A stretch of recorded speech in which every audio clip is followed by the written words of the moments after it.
महाकुंभ में स्नान को लेकर एक बार फिर से सियासत तेज हो चली है। वजह है प्रयाग की धरती पर श्रद्धालुओं का रिकॉर्ड तोड़ स्नान करना। उधर दूसरी ओर अखिलेश यादव का मकर संक्रांति पर हरिद्वार में ही स्नान कर लेना। हालांकि महाकुंभ में कैबिनेट की बैठक को लेकर भी सियासी फिजाएं गर्म हो चली हैं। आपको इस पर एक रिपोर्ट दिखाते हैं। कैबिनेट संग होगा स्नान, महाकुंभ पर योगी प्लान।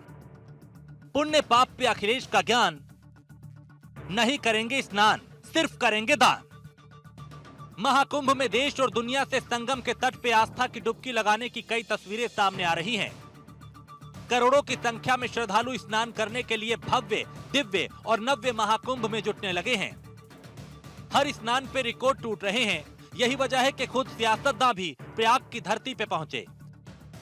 उसको लेकर सियासी फिजा गर्म हो चली है।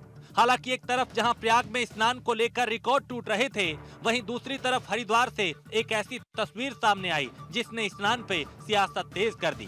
वो तस्वीर अखिलेश यादव की डुबकी लगाने वाली थी, लेकिन ये डुबकी संगम में नहीं बल्कि हरिद्वार में उनकी तरफ से लगाई गई थी।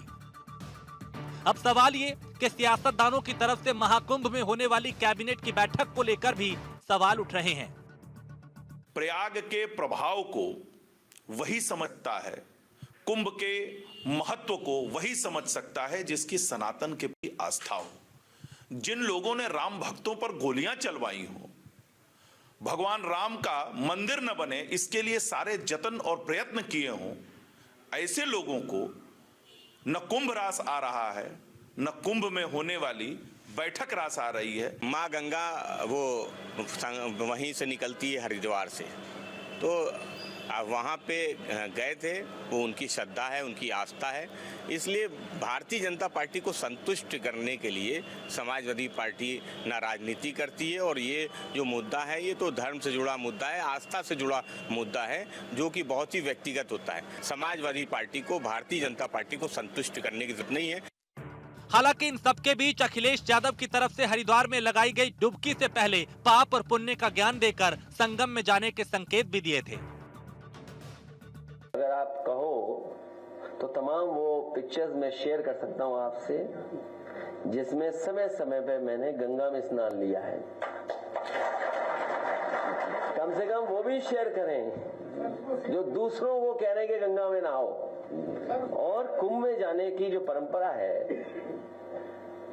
वो कई मायनों में कई तरीके से परंपराएं हैं। कुछ लोग गंगा स्नान इसलिए करने जाते हैं पुण्य के लिए, कुछ दान के लिए जाते हैं, और कुछ लोग जो पाप करते हैं अपने पाप धोने जाते हैं। तो हम लोग पुण्य के लिए जाएंगे और दान के लिए जाएंगे। यानी अखिलेश स्नान करने के लिए तो महाकुंभ नहीं आने वाले, क्योंकि वो हरिद्वार में स्नान कर चुके हैं।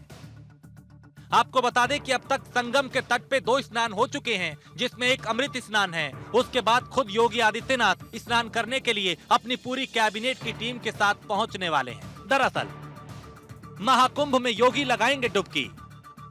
20-21 जनवरी को योगी महाकुंभ आएंगे। संगम में योगी स्नान करेंगे। योगी कैबिनेट भी संगम में स्नान करेगी। योगी कैबिनेट की बैठक भी महाकुंभ में होगी।